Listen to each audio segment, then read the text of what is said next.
चल दोस्तों, आज की इस वीडियो में हम लोग क्लास 12 के केमिस्ट्री के चौथे चैप्टर जिसका नाम है रासायनिक बलगतिकी, इसको हम लोग इंग्लिश में केमिकल काइनेटिक के नाम से जानते हैं। देखो, इस चैप्टर को हम लोग एक वीडियो में पूरी तरह से फिनिक्स कर देंगे। इस चैप्टर में आपको पढ़ना क्या क्या है। इस चैप्टर में आपको अभिक्रिया का वेग पढ़ना है, वेग नियम या वेग समीकरण क्या होता है आपको ये पढ़ना है, फिर अभिक्रिया का वेग को कौन कौन से कारक प्रभावित कर सकते हैं आपको ये पढ़ना है, फिर संक्रियन ऊर्जा पढ़ना है, और अभिक्रिया की कोटि क्या होती है, उसकी अनुक्ता क्या होती है आपको पढ़ना है। शून्य कोटि की अभिक्रिया प्रथम कोटि की अभिक्रिया के लिए व्यंजक प्राप्त करे, शून्य कोटि की अभिक्रिया का अर्ध आयुकाल क्या होता है, प्रथम कोटि की अभिक्रिया का अर्ध आयुकाल क्या होता है, ये सब व्यंजक प्राप्त करना होगा। अब फिर टक्कर सिद्धांत आपको पढ़ना है या संघट्य सिद्धांत। तो बाबू एक वीडियो में ये आपका पूरी तरह से सारा चैप्टर क्लियर हो जाएगा, मतलब ये रासायनिक बलगतिकी वाला चैप्टर पूरी तरह से फिनिश हो जाएगा। बस आप इस वीडियो को शुरू से अंत तक देखिए, और यही बात समझाने की तो पूरी तरह से सारी चीजें मैं आपके दिमाग में फिट कर दूंगा, समझा दूंगा। देखो, सबसे पहली बात है, चैप्टर्स का नाम है रासायनिक बलगतिकी, इसको इंग्लिश में लोग केमिकल काइनेटिक्स कहते हैं। अब देखो, रासायनिक बलगतिकी क्या कहते हैं। देखो, इस रासायनिक बलगतिकी वाले चैप्टर्स में मतलब बोल सकते हैं कि रसायन विज्ञान की वह शाखा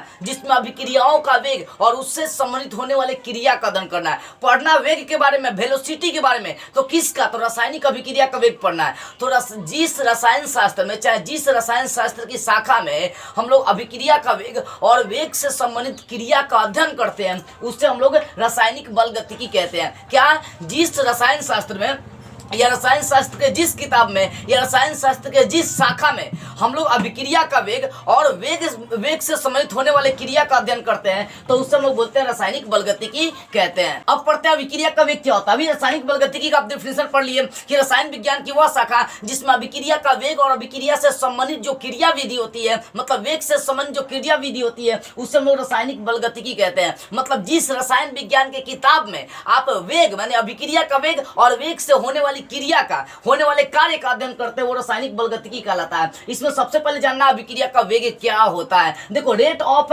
रिएक्शन आपको जानना है, अभिक्रिया का वेग जानना है। बाबू इसको सिंपली समझ लो, मान लो कि कोई अभिक्रिया है, यहाँ पर देखो R से P में कोई अभिक्रिया हो रही है, तो जाते अभिक्रिया क्या हो रही है, ये आपका अभिकारक हो गया और ये प्रतिफल हो गया। किसी भी अभिक्रिया में भाग लेने वाले अणु जो होते हैं ना, वो क्या कहलाते हैं? अभिकारक कहलाते हैं। उसके फलस्वरूप जो नई पदार्थ बनती है उसको हम प्रतिफल, उत्पाद या इंग्लिश में प्रोडक्ट कहते हैं। अब यहाँ पे एक चीज समझो ध्यान से, ये आपका अभिकारक हो गया, ये प्रतिफल हो गया। क्या होता है ना, शुरू में मान लो कि अभिकारक जैसे मेरे पास जल है, आज जल में मैंने क्या किया, चीनी का 10 कण घोल दिया।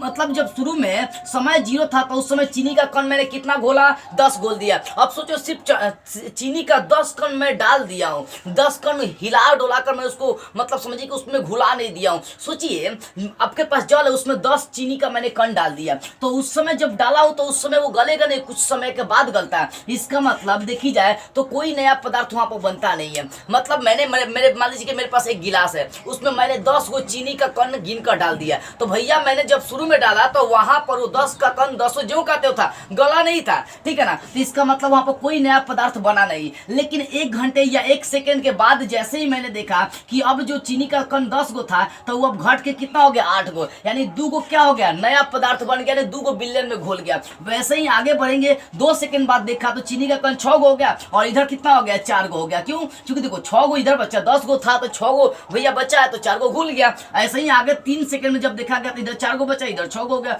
ऐसे ही 4 सेकंड में तो इधर कितना? 2 गो बचा, इधर 8 गो बचा, 8 गो हो गया। और इधर 5 सेकंड में देखा गया तो इधर 0 और इधर टोटल का टोटल कितना हो गया? 10 हो गया। देखो, सिंपली मैं आपको समझाना चाह रहा था कि हमारे पास एक बिलियन है, ठीक है, हमारे पास एक बिलियन है, और उस बिलियन में मान लीजिए कि मैंने चीनी का 10 कण डाल दिया। तो जब स्टार्टिंग में मैंने डाला, समय 0 पर डाला, तो उस समय कोई कण घुला नहीं था, जिसके कारण से नया प्रतिफल वहां बना नहीं, ठीक है ना। यानी समय 0 पर लेकर चलेंगे तो वहां पर अभिक्रिया अभिकारक 10 गो होगी तो प्रतिफल मतलब 0 होगा। क्यों? क्योंकि भैया शुरू में समय 0 पर वो घुला ही नहीं है। आज जैसे ही 1 सेकंड तक मान लीजिए उस बिलियन को घुला दिया, तो वहां पर चीनी का कण मान लो कि 2 गो घट गया, यानी 8 गो हो गया, यानी 2 गो क्या हो गया? बिलियन में मिल गया, तो प्रतिफल के रूप में आ गया ना, तो 2 गो प्रतिफल बनेगा। ऐसे मैंने 5 सेकंड तक लिया और देख रहे हैं कि घटते यानी अभिकारक की जो मात्राएं होती है। सोचो, अब समय अनुसार मान लो कि आप क्या करेंगे, एक काम करिए, 1 किलो नमक ले लीजिए, एक बाल्टी में उसको घोल दीजिए। तो भैया स्टार्टिंग में डालेंगे तो डालते डालते घुलेगा नहीं, अब उसमें थोड़ा सा टाइम लगेगा, 1 second 2 second, 5 second, 1 minute, 2 minute, 4 minute डाल कर उसको क्या करना पड़ेगा, हिलाना पड़ेगा।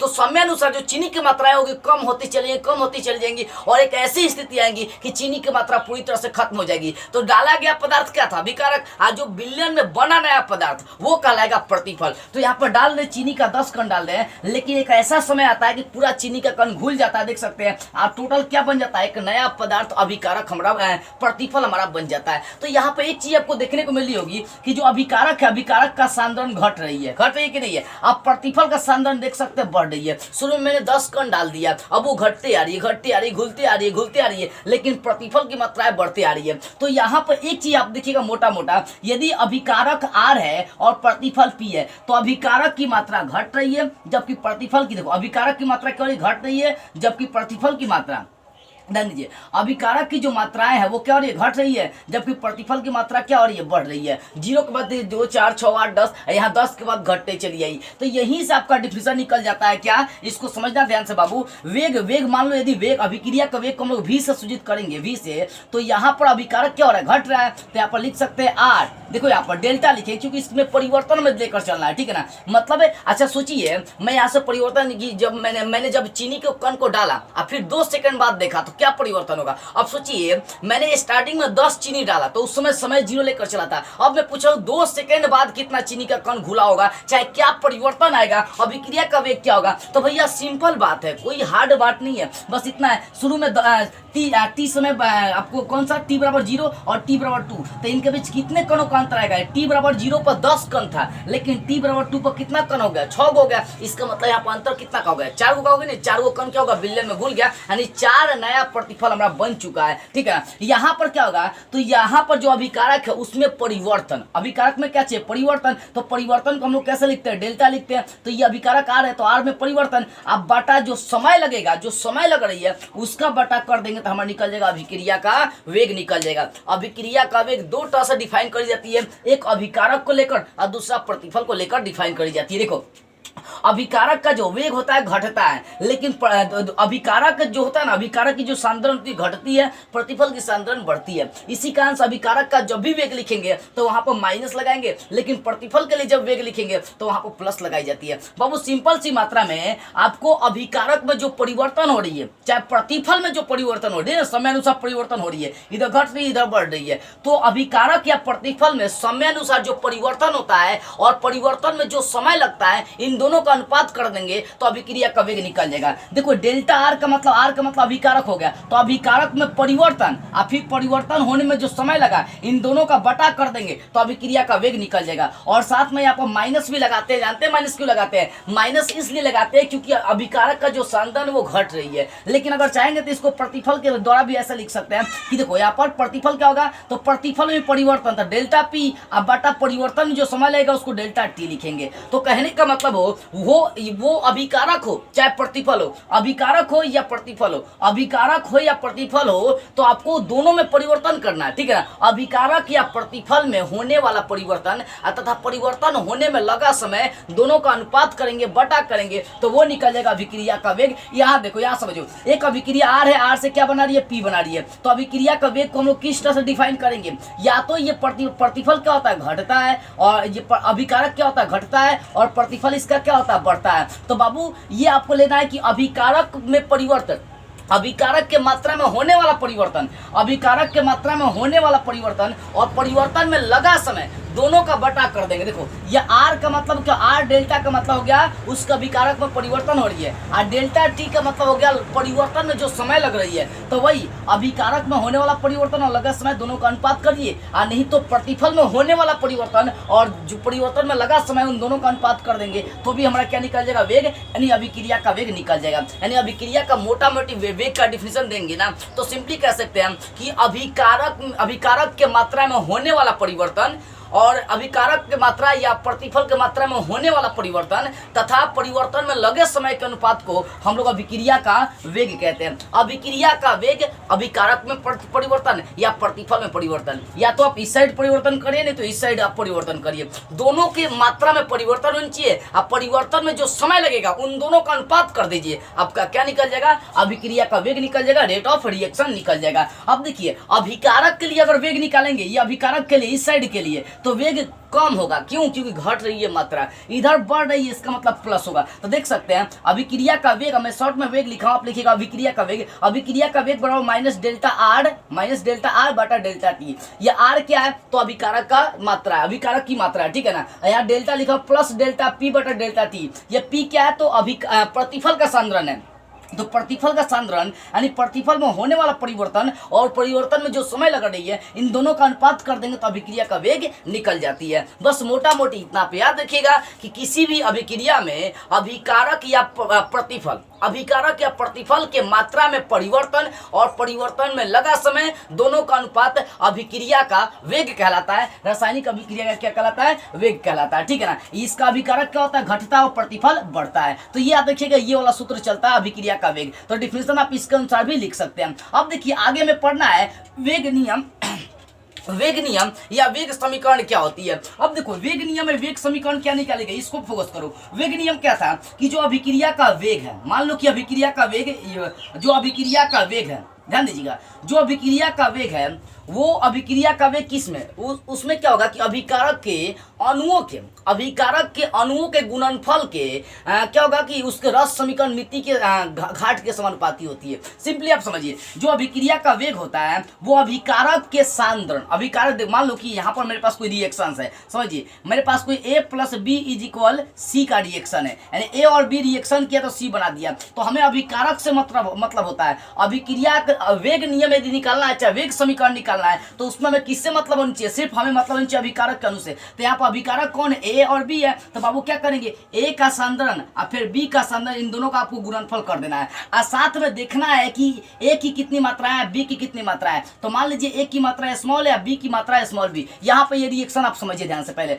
देखो यहाँ A और B रिएक्शन करके C और D बना रही है। तो A की मात्रा स्मॉल a, B की मात्रा स्मॉल b, C की मात्रा स्मॉल c और D की मात्रा हो गया स्मॉल d। जैसे मान लीजिए यहाँ पे एक और रिएक्शन मैं आपको दिखा देता हूँ। देखो यहाँ पर H2 प्लस HI, अब यहाँ पर इज इक्वल में क्या बन गया आपका HI। यहाँ पर कहने का मतलब H2 की मात्रा 1 है, I2 की मात्रा नहीं दिया तो 1 छुपा है, लेकिन HI की मात्रा यहाँ पर कितनी होगी? 2 होगी। मतलब उसका आयतन हम लोग देख लेते हैं, ठीक है ना बाबू। तो क्या होता है ना, होता क्या कि जो अभिक्रिया का वेग होता है, अभिक्रिया का वेग होता है अभिकारक के अणुओं के गुणनफल के समानुपाती होती है और साथ में उसका जो मात्रा होता है ना, वही लेकर चले। A और B मात्रा अगर मान लीजिए यहाँ पर लेकर चले, A और B मात्रा है अभिकारक के अणुओं का, तो यहाँ पर A और B नहीं लेते हैं, X और Y लेकर चली जाती है। देखो इस रिएक्शन के अनुसार मैं आपको यहाँ पर दिखा रहा हूँ वेग समीकरण क्या होता है। देखो बाबू यहाँ पर समझो, यहाँ रिएक्शन A और B रिएक्शन करके C और D बना दे रही है। A की मात्रा स्मॉल है, B की मात्रा स्मॉल b है। तो जो अभिक्रिया का वेग होता है वो समानुपाती किसका होता है? अभिकारक के अणुओं के गुणनफल के समानुपाती होता है। तो अभिकारक का अणु A और B है, बड़ा B देख सकते हैं, बड़ा A बड़ा B है,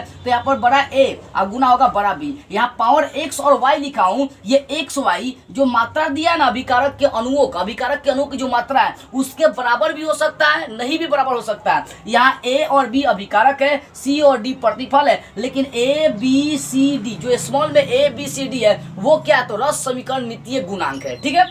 अब देखो तो अभिक्रिया का जो वेग होता है वो अभिकारक के मात्रा के, अभिकारक के सांद्रण के गुणनफल के समानुपाती होता है। A और B का गुणनफल कर दिया और उसके पावर पर ले लिया x और y ले लिया। तो ये x और y स्मॉल a और स्मॉल b के बराबर भी हो सकते हैं, नहीं भी हो सकते हैं, ठीक है ना। तो यही जो आता है, देखो अब यहाँ से समानुपाती आएगा, जैसे समानुपाती आएंगे एक नियतांक क्या आ जाएगा, क्या आएगा? एक नियतांक क्या आएगा और इस क्या आ जाएगा और इस सबको ज्यों कहते उतार देंगे। क्या था? वेग स्थिरांक होता है और साथ में एक्स और वाई जो पावर है इसको जोड़ देंगे तो ये अभिक्रिया की कोटि बन जाती है, जो आगे हमें पढ़ना अभिक्रिया की कोटि। देखो बाबू सिंपली अगर मैं बताऊं आपको तो अभिक्रिया का जो वेग होता है अभिकारक के सांद्रण, अभिकारक में जितने भी अणु होंगे उनके गुणनफल के समानुपाती होता है। तो यहाँ A और B अभिकारक का क्या, A और B देख सकते हैं अभिकारक के अणु है, तो भैया A और B के गुणनफल का क्या होगा? समानुपाती होगा अभिक्रिया का वेग। तो अभिक्रिया का वेग बराबर अभिक्रिया का वेग समानुपाती A और B होगा। इसका पावर x और y स्मॉल लेकर चले हैं तो x y इसके जो मात्रा है ना A और B का उसके भी बराबर हो सकते हैं, ठीक है ना, और नहीं भी हो सकते हैं, ठीक है ना। और ये जो x y होते हैं इनको जोड़ देंगे तो ये अभिक्रिया की कोटि कहलाएंगी। जैसे ही समानुपाती हटाते हैं कि यहाँ पर नियतांक आती है कि इसके को हम लोग वेग स्थिरांक कहते हैं, इसके को क्या बोलते हैं? वेग स्थिरांक कहते हैं। और इसका पावर यदि जोड़ देंगे x और y जोड़ देंगे तो वो कहलाएगा अभिक्रिया की कोटि कहलाएगी। अब इसको मैं मोटा मोटी आपको समझाना चाहूँ तो सिंपली आप समझिएगा, ध्यान से समझिएगा, इसको एकदम सिंपली मैं आपको समझा दे रहा हूँ, बस समझिएगा ध्यान से। तो जो अभिक्रिया का वेग होता है वो अभिकारक के अणुओं के सांद्रण के गुणनफल के समानुपाती होता है। आपने देख लिया, ठीक है ना। यहाँ से के जो नियतांक है उसको वेग स्थिरांक हम लोग कहते हैं, और इसके पावर को जोड़ देंगे तो वो अभिक्रिया की कोटि कहलाएंगी। अभिक्रिया की कोटि किसे कहते हैं, तो लिख सकते हैं वेग नियम। अभी यहाँ पर समझ लो, ये जो हमें समीकरण आ गया ना, ये वाला जो इसी को हम लोग ये वाला वेग नियम हो गया, और ये जो के वाला आ गया इसको वेग समीकरण कहते हैं। ये वाला जो मान आ गया वेग समीकरण, ये वाला आपका क्या हो गया, ये वाला आपका वेग नियम हो गया, ठीक है ना। लेकिन अगर यही पर लिख देंगे वेग समानुपाती हटेगा बराबर लिखेंगे के लगा देंगे तो ये वाला हो जाएगा वेग समीकरण हो जाएगा, ठीक है ना। ये क्या होगा आपका वेग समीकरण, तो ये वाला वेग समीकरण और ये वाला वेग नियम हो गया, ठीक है ना। तो ये वेग आपका नियम वेग समीकरण हो गया और ये वाला आपका वेग नियम हो गया। और के क्या है, एक वेग स्थिरांक है क्योंकि वो अचर आया है, ठीक है ना। अब अभिक्रिया की कोटि क्या बोलेंगे, तो बोल सकते हैं कि वेग समीकरण में आपको देखो ऐसे अगर कोई रिएक्शन दिया तो आप वहां पर अभिक्रिया की कोटि नहीं निकाल सकते हैं, पहले वहां पर आपको क्या निकालना पड़ेगा, वेग समीकरण निकालना पड़ेगा। तो किसी भी अभिक्रिया के वेग समीकरण में उसके अभिकारक के अणुओं का जो घाट होता है उसका योगफल कर देंगे ना, तो वही उसका अभिक्रिया कोटि कहलाती है। यानी वेग समीकरण में अभिकारक को जो अणु है उनके घाटों का गुणनफल कर देंगे तो निकल जाएगी। अच्छा मान लीजिए हमारे पास कोई रिएक्शंस दिया है, यानी मान लो कि वेग समीकरण बराबर कोई चीज दिया है, रिएक्शन दिया के बराबर हमें दिया है, मान लीजिए a का पावर 2 into b का पावर 3 दिया है। अब बोल रहे हैं कि इसका कोटि क्या होगा, अभिक्रिया कोटि क्या होगी, तो पावर को जोड़ देंगे 2 और 3 जोड़ेंगे 5 निकल जाएगी। तो वेग समीकरण दिया होना चाहिए अभिक्रिया कोटि निकालने के लिए। तो अभिक्रिया की कोटि निकालने के लिए आप डिफिनेशन बोल सकते हैं कि वेग समीकरण में आपको बोलना पड़ेगा वेग समीकरण, याद देखिए वेग समीकरण में अभिकारक के घाटों के योगफल को, गुणनफल नहीं होगा योगफल होगा, योगफल का मतलब होता है जोड़। अभिकारक अभिक्रिया में, किसी भी अभिक्रिया में वेग समीकरण के या वेग समीकरण में अभिक्रिया की जो कोटि होती है अभिकारक के अणुओं के घाटों के योगफल के बराबर होती है। घाटों को सिर्फ जोड़ी जाती है, यहाँ पर कोटि निकालेंगे 2 और 3 जोड़ देंगे 5 निकल जाएगा सिंपली। तो आपको ये अभिक्रिया कोटि समझ में आ गई होगी। एक चीज हमेशा और पूछता है कि अभिक्रिया की अनुक्ता किसे कहते हैं। बाबू देखो किसी भी अभिक्रिया में अभिकारक के जितने अनुभाग लेते हैं वो सब कहलाते हैं अनुक्ता। पहले फॉर एग्जाम्पल आप समझिए, यहाँ पर जैसे मान लीजिए यही रिएक्शन है a + b = c + d, तो यहाँ पर अभिकारक से मतलब है अभिकारक की जो मात्रा है वो जोड़ना है। कैपिटल A की मात्रा स्मॉल है, कैपिटल बी की मात्रा स्मॉल बी है, तो मात्रा इनके जोड़िए ए और बी है, स्मॉल ए प्लस स्मॉल बी, ये अभिक्रिया क्या निकल गई, अनुक्ता हो गई। एग्जांपल के थ्रू मैं आपको समझा रहा हूं, देखो यहाँ पर यदि यहाँ पर हाइड्रोजन की अभिक्रिया क्लोरीन से करा दूंगा तो बन जाएगा HCl बनेगा। यहाँ पर संतुलित करने के लिए 2 लगाना पड़ेगा। तो यहाँ पर हाइड्रोजन की मात्रा कितनी है, क्लोरीन की मात्रा कितनी है 1। तो ये जो अभिकारक है ना, चूंकि देखो अनुक्ता में आपको सिर्फ किससे मतलब होता है, अनुक्ता में जो आपको मतलब होता है, अनुक्ता में सिर्फ आपको मतलब होना चाहिए किससे होनी चाहिए,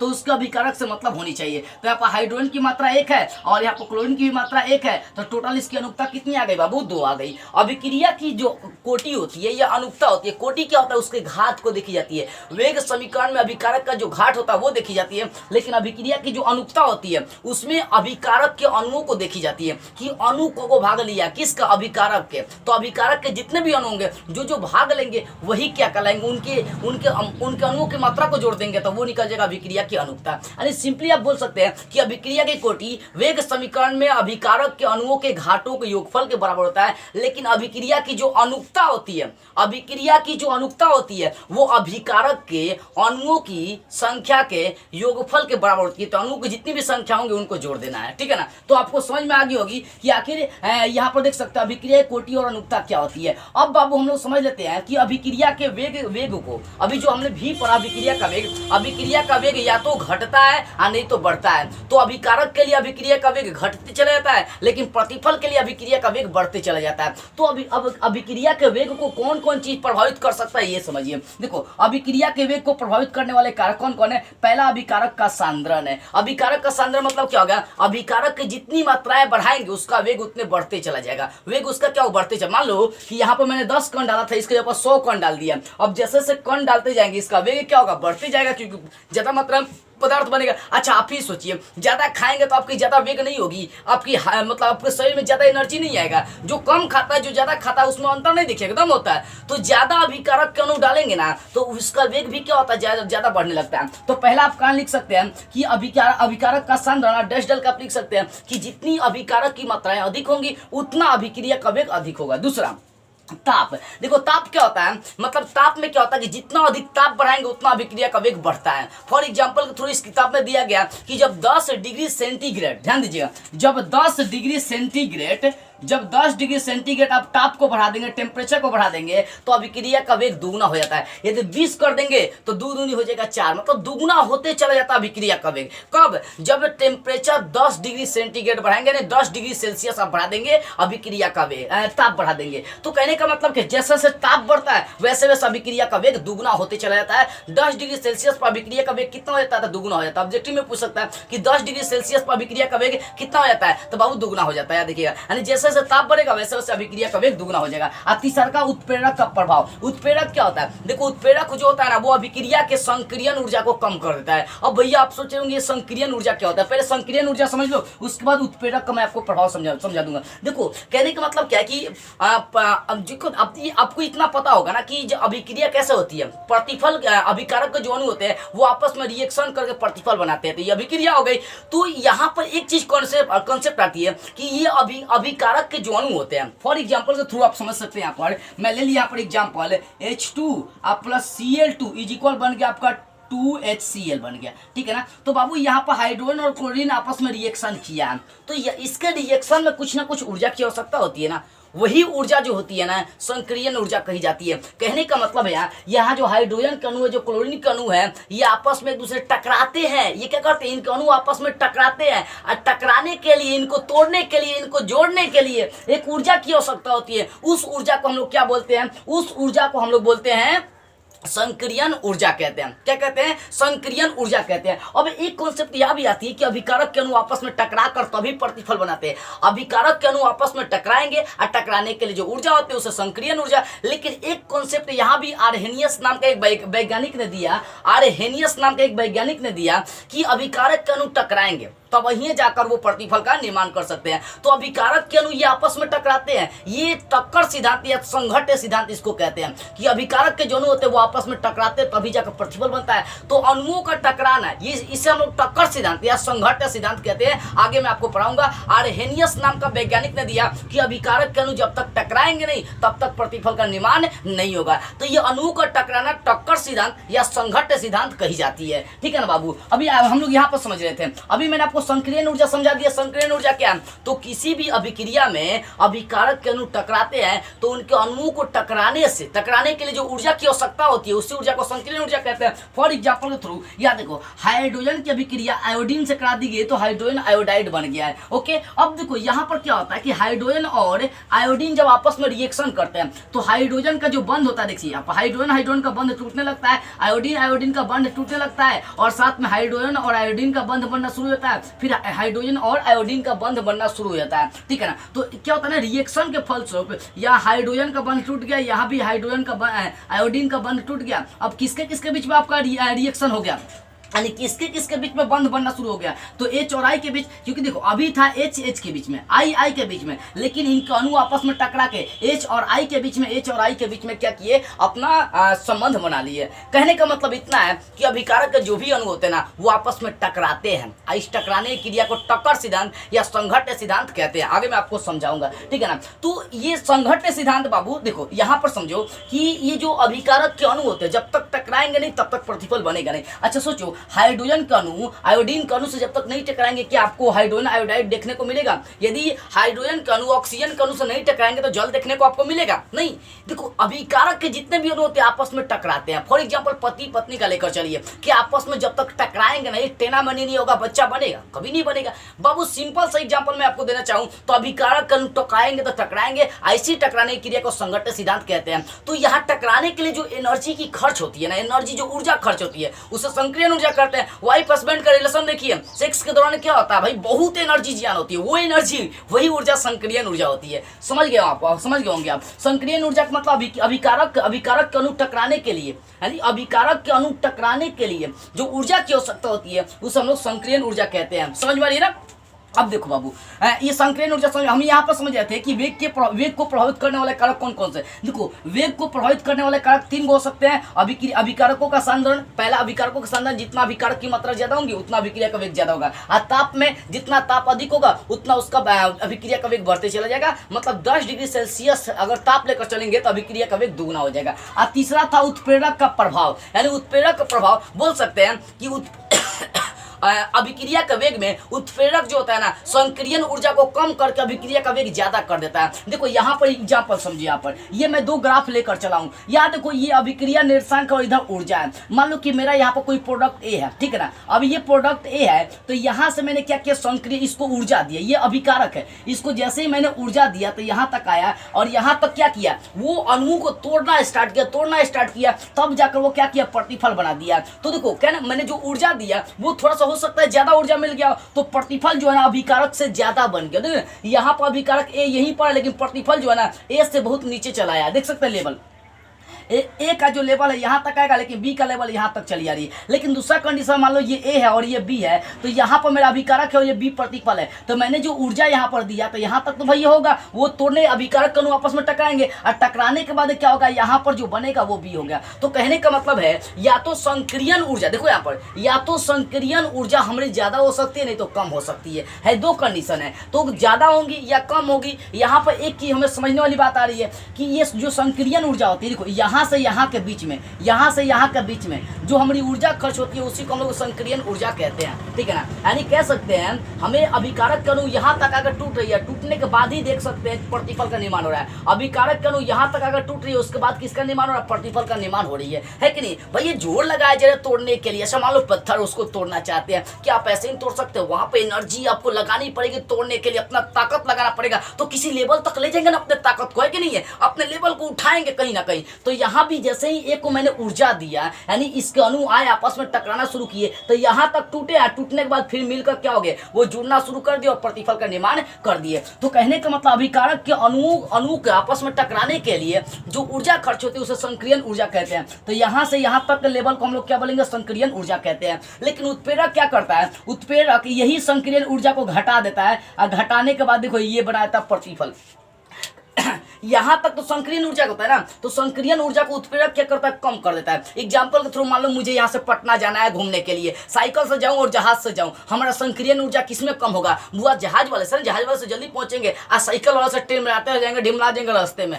कहने का बस इतना मतलब है कि उत्प्रेरक का मतलब क्या होता है, अपनी उपस्थिति में अभिक्रिया बदल देना। 5वां चैप्टर में आपको पढ़ना भी है। सिंपली मैं आपको समझाऊं, जब दो व्यक्ति आपस में झगड़ा करते हैं ना तो तीसरा कौन आ जाए तो देखिए वेग तेज होता है, दोनों अभी आपस में खाली लड़ ही रहा है, तो क्या करेगा तीसरा का आके उसको भी कान में फुसला देगा, देखना तुर दोस्तों ऐसे ऐसे खड़ा हुआ, इसके भी कान में फुसला देगा कि तुर दोस्तों ऐसे ऐसे खड़ा हुआ। अब दोनों बोलेगा कि बेटा खाली रहा हुआ एकदम। कहने का मतलब तीसरा जो आ गया ना वो क्या किया, दोनों के कान में भर दिया, उसकी अभिक्रिया को तेज कर दिया। अभी जो खाली तूता मुही कर रहा था अब भेटाएगा तो लड़ेगा, मरेगा, कटेगा, ऐसा मतलब रिएक्शन हो जाएगा। तो ये तीसरा जो बंदा होगा ना ये उत्प्रेरक हो गया बाबू। उत्प्रेरक क्या करता है, अभिक्रिया के वेग को तेज कर देता है। याद देखिएगा, उत्प्रेरक क्या करता है, अभिक्रिया के वेग को तेज करने का काम करता है।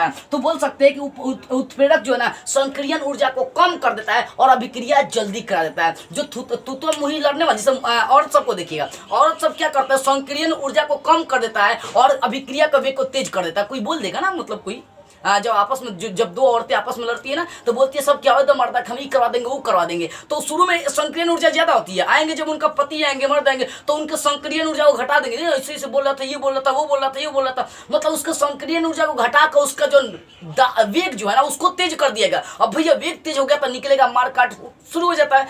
तो कहने का मतलब क्या, उत्प्रेरक जो होता है ना अभिक्रिया का वेग को तेज करता है लेकिन उसकी संक्रियन ऊर्जा को कम कर देता है। ये तीन प्रभाव पड़ते हैं अभिक्रिया का वेग पर, ठीक है ना। ये अभिक्रिया का वेग को तीन कारक जो है ना इंपॉर्टेंट है, याद देखिएगा। तो मैंने आपको समझा दिया अभिक्रिया का वेग को प्रभावित करने वाले कारक। संक्रियन ऊर्जा मैंने आपको समझा दिया, संक्रियन ऊर्जा क्या है, तो अभिकारक के अणुओं को टूटने के लिए जो ऊर्जा खर्च होती है उसे संक्रियन ऊर्जा हम लोग कहते हैं, ठीक है ना बाबू। देखो संक्रियन ऊर्जा यहाँ पर एक सूत्र आती है, ये के क्या है, तो वेग स्थिरांक है, ठीक है ना, वेग स्थिरांक है। तो यहाँ पर आर्नियस साहब का सूत्र चलता है ए ई क्या आता है, एक्सपोनेंशियल है, और ए ई पर पावर माइनस ई ए बटा आर टी। यहाँ पर जो माइनस ई है ना, ई ए, इसको हम लोग संक्रियन ऊर्जा कहते हैं। आर क्या है, आर एक गैस स्थिरांक है, टी क्या है, टेम्परेचर है। यहाँ पर ई क्या है, तो एक्सपोनेंशियल है, मतलब चरघातांकी इसको बोल सकते हैं। ए क्या है, तो आर्हेनियस का एक स्थिरांक है, नियतांक है, इसको बोल सकते हैं, ठीक है ना बाबू। तो यहाँ संक्रियन ऊर्जा के लिए सूत्र दिया गया था के बराबर ए ई पर पावर माइनस ई ए बटा आर टी है। तो यहाँ पर जो ई ए है ना इसको हम लोग संक्रियन ऊर्जा कहते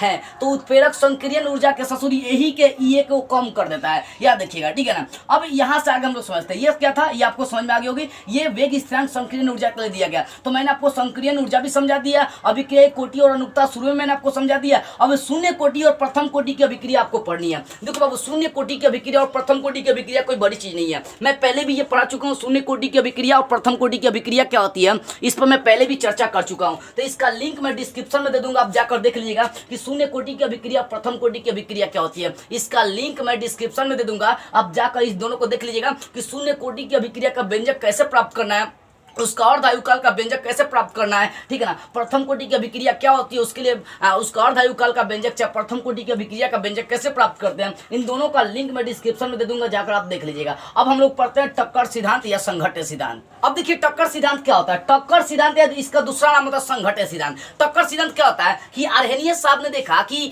किसी भी अभिक्रिया में अभिकारक के अणु जब टकराते हैं तभी जाकर प्रतिफल बनता है। यदि H2 का अभिक्रिया H2 ऑक्सीजन से रिएक्शन कर रहा है, मतलब हाइड्रोजन यदि ऑक्सीजन से रिएक्शन करके जल बना रही है, तो भैया जल बना कैसे, इसका मतलब है कि हाइड्रोजन और ऑक्सीजन के अणु आपस में टकराए हैं। तो उन्होंने कहा कि प्रतिफल के जो अणु होते हैं ना, अभिकारक के अणु से टकराने के बाद ही बनते हैं। तो अभिकारक के अणुओं की जो टकराने की क्रिया है, इसी को टक्कर सिद्धांत या संघट्य सिद्धांत कहा गया। और आर्हेनियस साहब ने ये जो अणुओं के टकराने की क्रिया थी, उसके रूप में बोला उन्होंने कि अभिकारक को जो अणु होते हैं ना, वो गोले के रूप में होते हैं। मतलब अगर पूछेगा आपके एग्जाम में कि टक्कर सिद्धांत या संघट्य सिद्धांत किसे कहते हैं, तो आप सिंपली लिखिएगा कि आर्हेनियस साहब ने देखा कि जो अभिकारक के अणु है वो आपस में टकराते हैं तभी जाकर प्रतिफल का निर्माण करते हैं। तो इस सिद्धांत को लेकर उन्होंने एक सिद्धांत दिया जिसका नाम टक्कर सिद्धांत या संघट्य सिद्धांत पड़ा। और इस सिद्धांत के अनुसार बोल सकते हैं कि अभिकारक के अणु क्या होते हैं, एक गोले के रूप में होते हैं। अभिकारक के अणु जो होते हैं, उनके जो कण होते हैं, गोले के रूप में होते हैं, छोटे छोटे गोले के रूप में होते हैं, और वही टकराएंगे तो प्रतिफल का निर्माण होता है। ये नियम किसने दिया था, आर्हेनियस साहब ने दिया था। और उन्होंने ये बताया कि 1 सेकंड में जितना टक्कर होगा उससे हम लोग टक्कर आवृत्ति या संघट्य आवृत्ति कह सकते हैं, या कंपना आवृत्ति भी कह सकते हैं। देखो यहाँ पर टक्कर सिद्धांत के लिए उन्होंने एक व्यंजक भी दिया, K बराबर ZAB। ये ZAB क्या है, तो 1 सेकंड में कितना टक्कर हो रही है उसको दिखा रही है। और E तो आपको पता होगा चर घटाएं की, और यहाँ पर माइनस E है। तो माइनस E क्या है भैया, तो ये जो माइनस E है संक्रियण ऊर्जा, और फिर बटा का सिंबल है, ये R क्या है, गैस स्थिरांक है। और उसके बाद ये T क्या है, टेम्परेचर है। और R स्थिरांक का मान होता है 8.314 होता है। ये R का मान गैस स्थिरांक का ये मान होता है बाबू। सिंपली अगर मैं आपको समझाऊं टक्कर सिद्धांत क्या है, यहाँ पर देखो ZAB क्या, तो ZAB बोल सकते हैं टक्कर आवृत्ति या संघट्य आवृत्ति है। तो संघट्य आवृत्ति किसे कहते हैं, तो 1 सेकेंड में जितना अभिकारक के अणु आपस में टकराएंगे उससे हम लोग बोलते हैं संघट्य आवृत्ति या टक्कर आवृत्ति कहते हैं। फिर से समझो टक्कर सिद्धांत या संघट्य सिद्धांत क्या है। बोल सकते हैं कि आर्हेनियस साहब ने देखा कि अभिकारक के अणु जब आपस में टकराते हैं तभी जाकर प्रतिफल का निर्माण होता है। तो ये अभिकारक के अणु टकराने को लेकर उन्होंने एक सिद्धांत दिया जिसे हम लोग टक्कर सिद्धांत या संघट्य सिद्धांत कहते हैं। अब टक्कर सिद्धांत क्या है, तो लिखिएगा इस नियम के अनुसार अभिकारक को जो अणु होते हैं वो गोले के रूप में होते हैं। उसके बाद आप ये व्यंजक लिख लीजिएगा, K बराबर ZAB इंटू E⁻−EA बटा RT। तो इस तरह से आपका ये भी होगा, टक्कर सिद्धांत क्लियर होगा। देखो बाबू, ये जो चैप्टर आपका रासायनिक बलगतिकी, ये एक वीडियो में मैंने क्लियर करा दी। इसमें अभिक्रिया का वेग, ये सब चीजें मैंने आपको क्या क्या समझा दिया। बस अर्थ 2 चीजों का मैंने लिंक, शून्य कोटि की अभिक्रिया और प्रथम कोटि की अभिक्रिया का व्यंजक का लिंक मैंने आपको डिस्क्रिप्शन में दे दिया है, जाकर देख लीजिएगा। टक्कर सिद्धांत भी मैंने आपको समझा दिया। आई होप आपके लिए काफी मेहनत कर जा रही है और आपको ये सारी बातें बेटर से समझ में भी आई होगी। तो इस वीडियो को जितना हो सके आप की तरफ फैलाइए और हर जगह शेयर करिए, ताकि सारे बच्चे तरह तरह के 50 को वीडियो नहीं देखे, एक ही वीडियो में इस चैप्टर को पूरी तरह से कंप्लीट कर दे। तो बस आज के इस वीडियो में इतना ही।